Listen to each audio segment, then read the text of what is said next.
Copland English. Today, my topic is pronoun. Let us discuss what means by pronoun. Actually, if you want to understand all tenses, pronoun is base. इससे पहले मैंने आपसे discuss किया कि noun क्या होता है. Noun is actually name of a person, place or thing.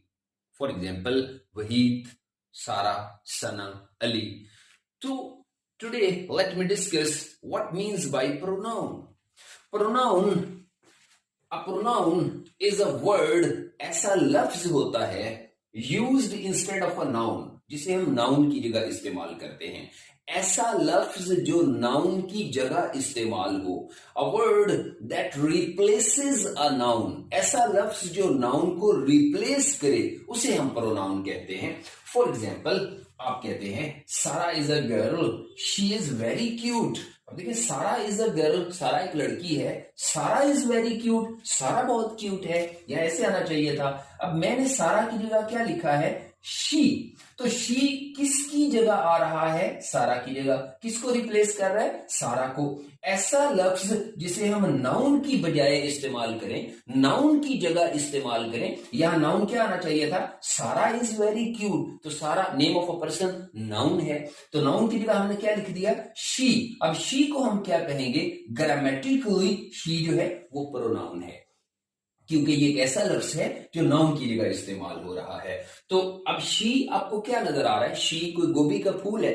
नहीं, तो लफ्ज है. तो मैंने कहा pronoun is a word. Pronoun एक ऐसा लफ्ज होता है. नाउन भी लफ्ज होता है, प्रोनाउन भी लफ्ज होता है. तो प्रोनाउन ऐसा लफ्ज होता है used instead of a noun, जो किसकी जगह इस्तेमाल हो? नाउन की जगह. इसे हम प्रोनाउन कहते हैं. नेक्स्ट एग्जांपल में देखें, Ali goes to school. Ali क्या है? नाउन है, नाम है, name of a person. Ali goes to school. अब यहां आना चाहिए था अली प्लेज क्रिकेट. अली की जगह मैंने क्या लिखा? ही. मैंने कहा ही प्लेज क्रिकेट. ही ऐसा लफ्ज है जो नाउन को रिप्लेस कर रहा है. A word that is used instead of a noun. तो इसे हम क्या कहेंगे? ही जो है ये प्रोनाउन है. Katrina is an actress. Actress है हु डांसेस वेल, अच्छा डांस करती है. तो अब देखिए, कैटरीना की जगह क्या लफ्ज यूज किया? हु. तो ये क्या है? प्रोनाउन है. All the words that replaces noun, वो सारे अल्फाज जो नाउन को रिप्लेस करते हैं, उन्हें हम क्या कहते हैं? प्रोनाउन कहते हैं. Okay, let me discuss the kinds of pronoun. अब देखिए, काइंड्स ऑफ प्रोनाउन, जो 4 काइंड्स ऑफ प्रोनाउन हैं, उनको भी मैं डिस्कस नहीं करूंगा. उसमें से मैं सिर्फ आपसे डिस्कस करूंगा पर्सनल प्रोनाउंस. क्यों? क्योंकि अभी my motive is only this कि I am going to discuss all tenses. I am going to teach you all tenses, और टेंसेस की जो बेस है वो प्रोनाउन है. प्रोनाउन के बाद मैं बाकी पार्ट्स ऑफ स्पीच को भी डिस्कस नहीं करूंगा, क्योंकि अगर आप अच्छे से टेंसेस को अंडरस्टैंड करना चाहते हैं तो उसके लिए जो मेरा पहला लेक्चर है, सेंटेंस क्या होता है, फिर ये प्रोनाउन क्या होता है, ये बिकॉज जो आपके टेंसेस हैं उसमें ट्रांसलेशन के लिए या करेक्ट फॉर्म ऑफ वर्ब के लिए आपको प्रोनाउन को अंडरस्टैंड करना जरूरी है. तो अगर आप आने वाले टेंसेस के तमाम लेक्चर को अंडरस्टैंड करना चाहते हैं तो जल्दी से मेरा यूट्यूब चैनल कॉपलैंड इंग्लिश को सब्सक्राइब करें, बेल आइकॉन प्रेस करें, ताकि आपको आने वाले लेक्चर्स के बारे में आपको पता चल सके. और वीडियो पसंद आए तो आप लाइक जरूर कीजिएगा. तो अभी मैं यहां सिर्फ क्या डिस्कस करूंगा? The kinds of pronoun. उसमें पहले नंबर पे है पर्सनल प्रोनाउंस. पर्सनल प्रोनाउंस क्या होते हैं? Personal pronouns are so called, इसलिए इन्हें कहते हैं because they stand for 3 persons. Because they stand for 3 persons. The first person pronoun, the second person pronoun, the third person pronoun. अब देखिए, आपको पता है, आप इनिशियल क्लासेस से पढ़ रहे हैं कि फर्स्ट पर्सन प्रोनाउन कौन से होते हैं? आई और वी. I और we are called first person pronoun. Second person pronoun कौन से होते हैं? You. Only you is second person pronoun. और third person pronoun जो हैं वो होते हैं he, she, it और they.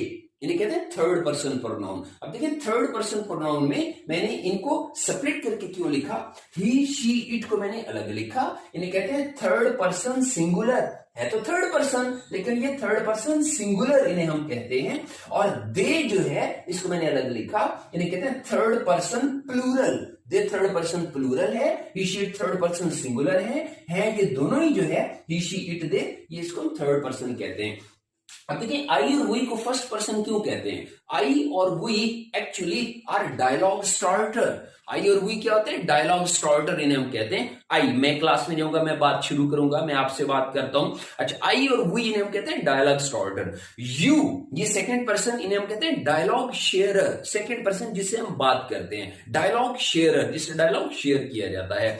और थर्ड पर्सन जो है, third person pronoun he, she, it, they, to whom we talk about, जिसके बारे में हम बात करते हैं, जिनके बारे में हम बात करते हैं, तो ये जो है थर्ड पर्सन प्रोनाउन है। अब देखिए, इनको अंडरस्टैंड करने के लिए हम जो है इस चार्ट को अंडरस्टैंड करते हैं, जो प्रोनाउन का चार्ट है, इसको अंडरस्टैंड करना बहुत जरूरी है। आप जिस भी क्लास से कंसर्न है आपका, either your school going student, either your college और यूनिवर्सिटी गोइंग स्टूडेंट्स, तो आपको इसको अंडरस्टैंड करना बहुत जरूरी है, ताकि आप टेंसेस को अच्छे से, आप देखेंगे कि हर टेंस में जब आप फॉर्म ऑफ वर्ब यूज करेंगे या आप हेल्पिंग वर्ब जो है आप पुट करेंगे, तो आप देखेंगे कि आपको इस चार्ट की जरूरत पड़ेगी, इसलिए आप इसको ध्यान से जो है वो समझिएगा। तो देखिए, जो मैंने अभी आपको बताया कि जो पर्सनल प्रोनाउंस हैं उसको हम कहते हैं first person pronoun, second person pronoun और थर्ड पर्सन प्रोनाउन। अब इनकी जो फॉर्म्स हैं, ये देखिए, सब्जेक्टिव फॉर्म सबसे पहले मैंने लिखी है, subjective form, possessive form, objective form and reflexive form. अच्छा, अब देखिए सब्जेक्टिव फॉर्म क्या होती है। अगर आपने मेरा जो फर्स्ट लेक्चर है व्हाट मीन्स बाय सेंटेंस, जुमला क्या होता है, जिसमें मैंने आपको बताया है कि सब्जेक्ट क्या होता है, वर्ब क्या होता है, ऑब्जेक्ट क्या होता है, आप उसको जरूर अंडरस्टैंड कीजिएगा, सुनिएगा। तो सब्जेक्ट क्या होता है? सब्जेक्ट होता है एक्शन डूअर, कोई भी activity. I am teaching you, तो मैं, आई एम एक्शन डूअर, मैं सब्जेक्ट हूं। अच्छा, पोजेसिव फॉर्म क्या है? पोजेसिव फॉर्म होती है कि मलकियती हालत किसी चीज का, this is my shirt, possession होना, आपकी मलकियत में होना। तो ऑब्जेक्टिव फॉर्म क्या होती है? ऑब्जेक्ट होता है एक्शन रिसीवर, एक्शन रिसीवर। मेरे प्रीवियस लेक्चर में सुनिएगा कि एक्शन रिसीवर जो है उसे हम क्या कहते हैं? ऑब्जेक्ट कहते हैं। और रिफ्लेक्सिव फॉर्म यहां पे क्या रिप्रेजेंट करती है? रिफ्लेक्सिव फॉर्म रिप्रेजेंट करती है कि ये जो एक्शन हुआ है, जो एक्टिविटी हुई है, वो जो है वो सब्जेक्ट ने खुद वो काम जो है वो किया है, ये रिफ्लेक्सिव फॉर्म है। तो देखें, फर्स्ट पर्सन प्रोनाउन कौन से हैं? आई और वी। पहले मैं इनकी जो फॉर्म्स हैं उसको डिस्कस करता हूं। आई की पोजेसिव फॉर्म क्या है? माई, आई, माई। ऑब्जेक्टिव फॉर्म क्या है? मी। रिफ्लेक्सिव फॉर्म क्या है? My self. अच्छा, पोजेसिव फॉर्म में ये दोनों पोजेसिव फॉर्म है, माई भी और माइन भी, इसे हम कहते हैं पोजेसिव फॉर्म। इनमें क्या फर्क है मैं भी डिस्कस करता हूं, माई और माइन में। पहले आप देखें कि ये subjective form, possessive form, objective form, reflexive form क्या रिप्रेजेंट करती हैं। तो आई जो है ये फर्स्ट पर्सन प्रोनाउन की सब्जेक्टिव फॉर्म है, फाइली हालत इसको हम कहते हैं, सब्जेक्टिव फॉर्म। ये रिप्रेजेंट करता है कि जहां भी सेंटेंस में आप टेक्स्ट पढ़ते हैं, बुक पढ़ते हो, एस्से पढ़ते हो, स्टोरी, व्हाट्सएवर यू रीड और राइट, तो जहां पे लफ्ज आई आएगा, आई रिप्रेजेंट कि I as a subject use हुआ है। देखिए, ये सब्जेक्टिव फॉर्म है, I am going to school, I am eating bananas, ठीक है। तो यहां आई जो है वो as a subject, I am teaching you, I as a subject use हुआ है, सब्जेक्टिव हालत है। इसी तरह देखिए, पोजेसिव फॉर्म ये शो करता है कि सेंटेंस में जहां भी ये लफ्ज आएगा ये पोजेशन को शो करेगा।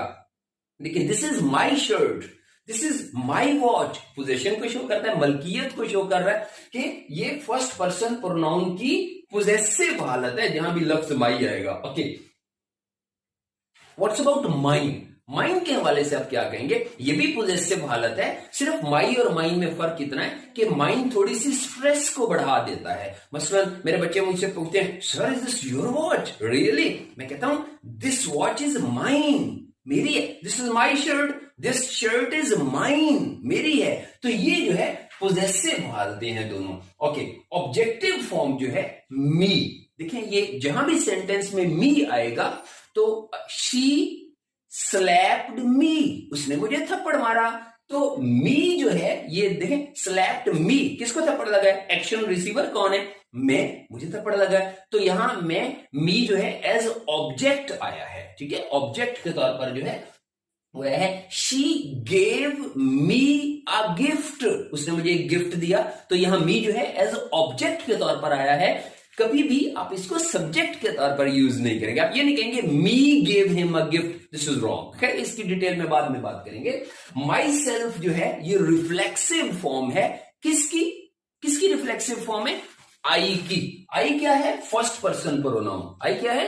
फर्स्ट पर्सन प्रोनाउन है आई और वी। आई की फॉर्म हमने कहा subjective, possessive, objective, reflexive. My self, तो माई सेल्फ क्या रिप्रेजेंट करता है? रिफ्लेक्सिव फॉर्म क्या बताती है? माई सेल्फ आपको बताता है कि ये जो काम हुआ है ये सब्जेक्ट ने खुद किया है, आई की। मसलन आप कहते हैं कि सर आपके कपड़े किसने प्रेस किए? तो मैं कहता हूं I pressed the shirt my self.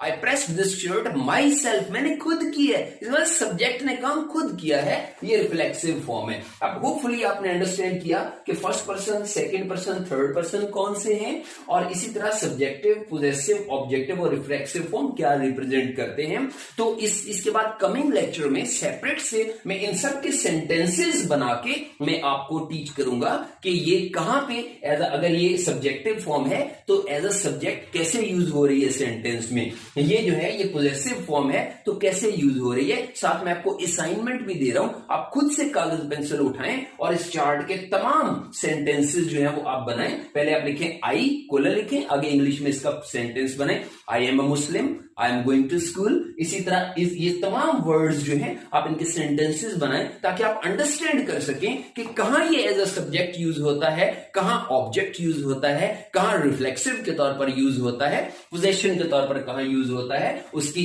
काफी जो है आपको क्लैरिटी हो जाएगी। Okay, let me discuss forms जो है फर्स्ट पर्सन प्रोनाउन में। आई हमने डिस्कस किया, उसके बाद क्या है? वी की पोजेसिव फॉर्म है we, our, ours, us, ourselves, ये रिफ्लेक्सिव हालत है। इसी तरह यू, योर, योर्स, ये दोनों पोजेशन को शो करते हैं, ठीक है। पोजेसिव फॉर्म है। जब आप लेटर के एंड में लिखते हो योर्स ओबीडिएंटली तो आप देखते हो योर्स में YOURS ऊपर आप एपोस्ट्रोफी नहीं लगाते। क्यों? क्योंकि वो क्या है? पोजेसिव फॉर्म है यू की, योर्स ओबीडिएंटली। ओके, ऑब्जेक्टिव फॉर्म क्या है? यू।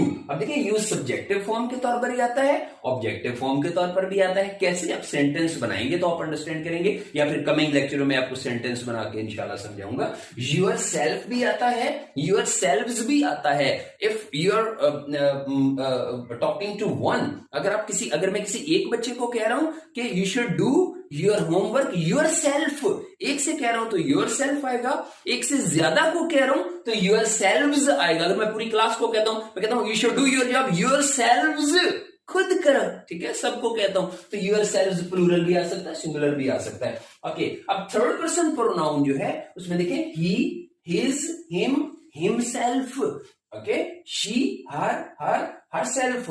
इट सब्जेक्टिव फॉर्म है, इट्स पोजेसिव फॉर्म है, इट ऑब्जेक्टिव फॉर्म है, itself reflexive form. This is very complicated and this is very interesting to understand. जब आप खास तौर पे फर्स्ट ईयर, सेकंड ईयर के बच्चे जब आप टेक्स्ट पढ़ते हो, फर्स्ट ईयर में स्पेशली, तो आप देखते हो कि जो इट्स है, देखिए कहीं ऐसा लिखा होता है IT'S, इट्स, और कहीं पे ITS, ये इट्स लिखा होता है। अब इसमें क्या डिफरेंस है? कमिंग वीडियो में, लेक्चर में इंशाल्लाह इस पे सेपरेट मैं आपसे डिस्कशन करूंगा और इस पे सैर हासिल गुफ्तगू होगी कि ये इट्स और इट्स में क्या फर्क है। तो मसलन आप देखिए फर्स्ट लेसन में बटन में नॉर्मा जो है वो कहती है कि भाई आप बटन को प्रेस करें। आप क्यों नहीं प्रेस करते? तो वो उसका हस्बैंड क्या कहता है, क्या जवाब देता है? वो कहता है इट्स इमोरल। तो वो क्या कह रहा है? ये एपोस्ट्रोफी वाला है, इट्स इमोरल, इसका मतलब है इट इज इमोरल, गैर इखलाकी है। ओके, तो ये इट्स और इट्स में क्या फर्क है? This is very interesting to understand. जरूर कमिंग लेक्चर में देखिएगा, आई विल डिस्कस। तो इट जो है ये सब्जेक्ट के तौर पर भी यूज होता है और इट ऑब्जेक्ट के तौर पर भी यूज होता है, ऑब्जेक्टिव फॉर्म भी है। और ये इट्स जो है ये पोजेसिव फॉर्म है। और ये जरा गौर कीजिएगा कि ये एपोस्ट्रोफी वाली नहीं है, बगैर कॉमा के एपोस्ट्रोफी के है। इसका क्या मतलब है? Let me discuss in coming video इंशाल्लाह। तो इट सेल्फ जो है ये पोजेसिव फॉर्म है। Okay, they subjective form, their home possessive form, them Objective form, themselves. God help those who help themselves.